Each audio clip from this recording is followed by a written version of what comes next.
Bismillahirrahmanirrahim. Assalamualaikum warahmatullahi wabarakatuh.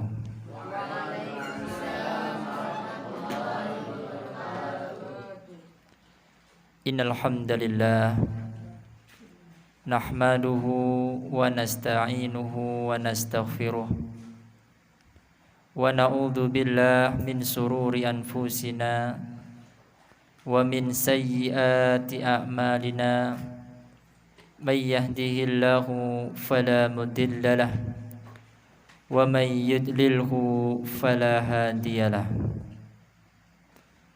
Ashhadu an la ilaha illallah wahdahu la syarika lah iqraran bihi wa tauhida wa ashhadu anna Muhammadan abduhu wa rasuluh la nabiyya wa la rasula ba'dah.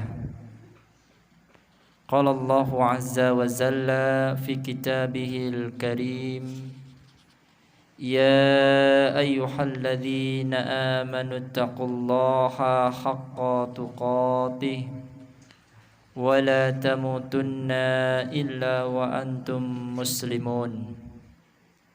Wa qala ya ayyuhan nasu ittaqu rabbakumul ladzi khalaqakum min nafsin wahidah wa khalaqa minha zawjaha wa bassa minhuma rijalan katsiran wa nisaa'a wattaqullaha alladzi tasaaluna bihi wal arham innallaha kana 'alaikum raqiba.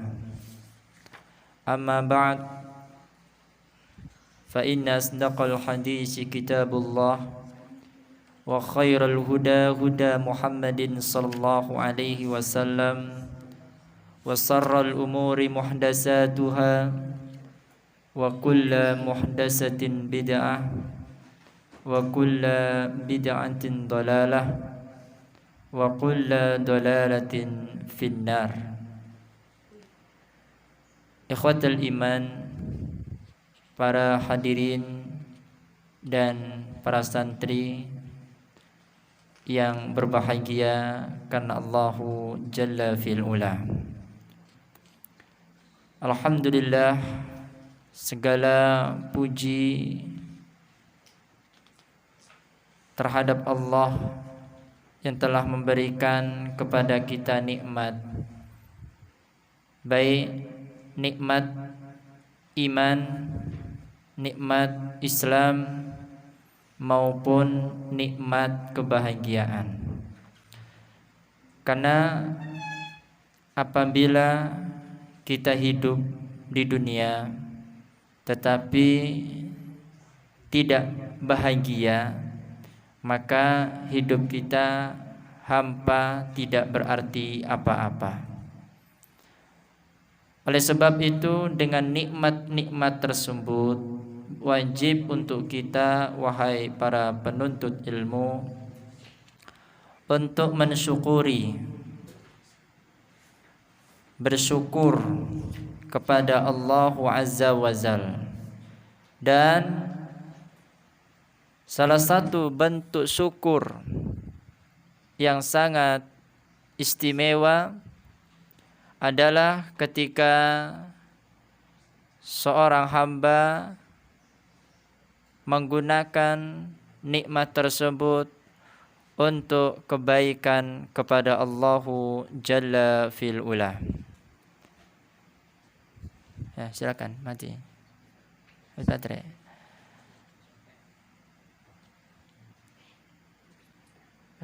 Ya dah. Kemudian para santri rahimakumullahu ajmain, salawat dan salam mudah-mudahan tercurahkan kepada baginda Nabi besar kita, Nabi Muhammad sallallahu alaihi salatu wassalam, dan kepada para sahabat, para tabi'in, tabi'ut tabi'in yang senantiasa bersikukuh dan bersemangat untuk menuntut ilmu sampai tegaknya hari kiamat. Para santri rahimakumullahu ajmain, ini adalah kajian pertama kita. Maka terlebih dahulu kita akan mengenalkan tentang tema yang akan kita kaji pada malam hari ini. Tema kita insyaallah pada malam hari ini adalah pembahasan ulumut tafsir dalam Quran surat An-Nas. Ulumut tafsir dalam Quran surah An-Nas. Kenapa kita membahas tafsir? Karena perlu diketahui para santri bahwa tafsir adalah sebuah ilmu, disiplin ilmu dalam Islam yang kita dapat mengetahui makna dan penjelasan secara qat'i kandungan atau isi Al-Quran. Dan ini sangat baik untuk kita para hufad, para penghafal Al-Quran. Sebab kalau kita menghafal Al-Quran tapi hanya sekedar menghafal dan tidak memiliki atau mempunyai kemampuan untuk mengetahui artinya, maka bacaan Al-Quran itu terasa hampa untuk kita. Kita akan hampa. Padahal para santri, dahulu para sahabat Nabi SAW, mungkin kita mengenalnya, salah satu khalifah yang ternama yaitu Abu Bakar As-Siddiq radhiyallahu ta'ala anhu. Itu khalifah keberapa? Khalifah ke satu atau kedua? Ke satu setelah Nabi Muhammad sallallahu alaihi wasallam. Dahulu para sahabat Nabi, tidak lain Abu Bakar As-Siddiq radhiyallahu ta'ala anhu, tidaklah mereka membaca Al-Quran dan tidak akan mereka berpindah kecuali telah menghafal 10 ayat.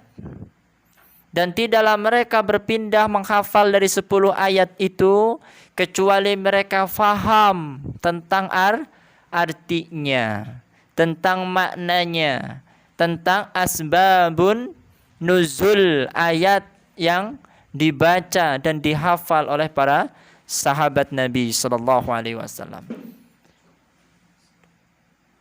Dan demikian kita hari ini.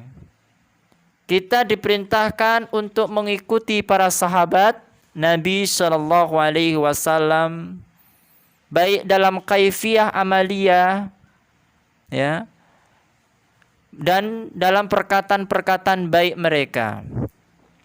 Maka tidak pantas untuk kita para penghafal Al-Quran yang sudah memiliki berjuz-juz, ya, ada yang sudah 1 juz, ada yang sudah 5, bahkan ada yang 30.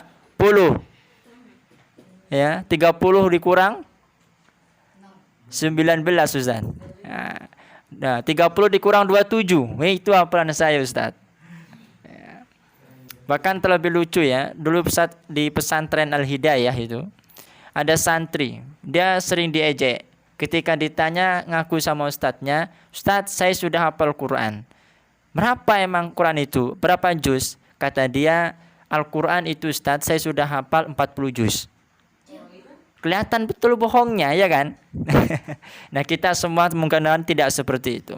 Jadi Al-Quran itu ada 30 juz. Dan para ulama menghafal Al-Quran itu tidak hanya sekedar menghafal, kecuali mereka juga memahami artinya. Asbabun nuzul, sebab turunnya ayat tersebut. Maka akan terlebih baik kita memahami makna, kandungan, dan asbabun nuzul tentang Al-Quran surat An-Nas. Baik. Surat An-Nas. Apa itu surat An-Nas? Artinya apa An-Nas? Manusia. Artinya adalah manusia. Turunnya di mana? Makkiyah. Turunnya di Mekah atau di Madinah? Di Mekah. Jadi setiap surat dalam Al-Quran yang turunnya di Mekah, berarti kalau turun di Mekah itu setelah hijrah atau sebelum hijrah? Sebelum hijrahnya Nabi dari kota Mekah menuju kota Madinah. Nah, setiap surat ataupun ayat di dalam Al-Quran yang turun di Mekah dan sebelum hijrahnya Nabi ke kota Madinah, maka Quran atau ayat surat tersebut disebut dengan surat Makkiyah. Makkiyah. Dan sebaliknya, ketika surat atau ayat Al-Quran tersebut turun di kota Madinah, berarti disebut dengan Madaniyah. Faham? Nah, Al-Quran surat An-Nas ini tergolong surat Makkiyah.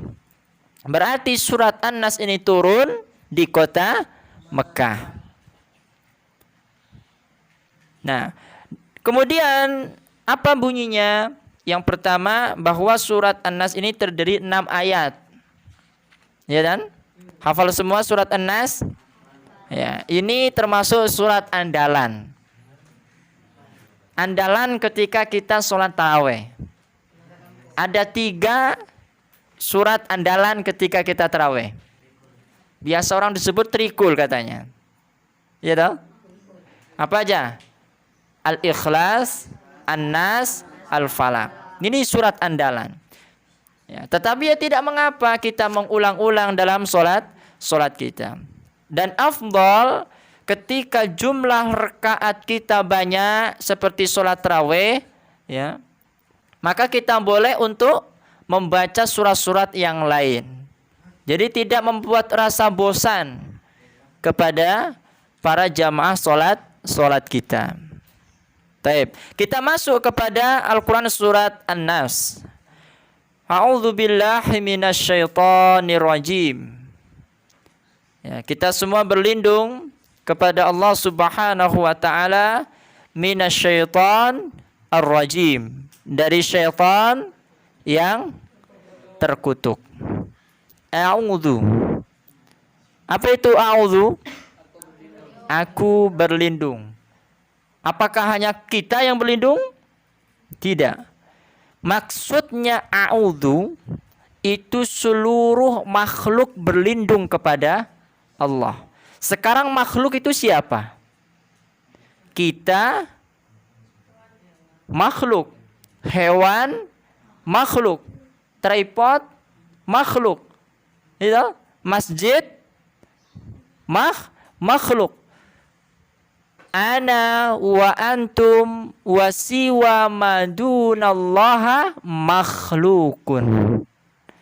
Saya, Ustadz, dan para santri kalian serta selain Allah dia makhluk illa Qur'anan, kecuali Al-Quran. Jadi Al-Quran itu apa, Ustadz? Al-Quran itu apa? Kalamullah. Al-Quran adalah kalamullah. Faham para santri? Jadi Al-Quran makhluk atau bukan? Bukan makhluk. Jadi di dunia ini yang bukan makhluk ada berapa? 2. Allah dan Al-Quran. Malaikat? Makhluk. Rasulullah? Makhluk. Maka setiap yang bermakhluk, setiap yang memiliki label makhluk, dia wajibun untuk meminta perlindungan kepada Allah Subhanahu wa ta'ala. Minasyaiton. Dari siapa? Dari syaitan. Dari syaitan. Ya, kemarin kita sebut bahwa syaitan itu banyak. Ada setan yang sukanya bantu kita makan. Namanya setan apa? Awamir. Ada setan yang sukanya di kamar mandi. Apa namanya? Khubus atau khobais. Ada dua jenis, laki dan perempuan. Ini sebabnya ketika kita masuk ke kamar mandi, kita diperintahkan untuk apa? Berdoa kepada Allah, minta lindungan kepada Allah. Apa doanya? Allahumma inni a'udzubika minal khubusi wal khaba'is. Ya. Karena kata Nabi sallallahu alaihi wasallam, apabila seorang hamba masuk ke kamar mandi tapi tidak meminta perlindungan kepada Allah, kecuali apa? Setan-setan yang berada di dalamnya akan melihatnya. Jadi ketika kita BAB, BAK atau ngapain di dalam, setan menyaksikan perbuatan kita. Itu yang pertama. Nah, kita diminta perlindungan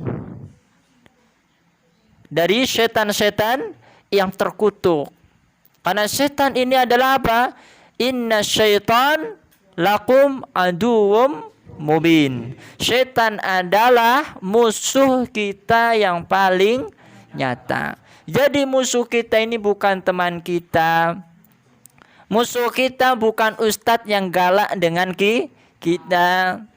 Musuh kita bukan orang-orang yang di luar sana. Bukan orang-orang Yahudi, bukan. Sejatinya musuh kita yang paling nyata adalah syaitan. Inilah sebab Allah dalam Al-Qur'an, dalam ta'awud, memberikan sifat kepada syaitan dengan apa? Ar-rajim, yang artinya terkutuk. Dan barang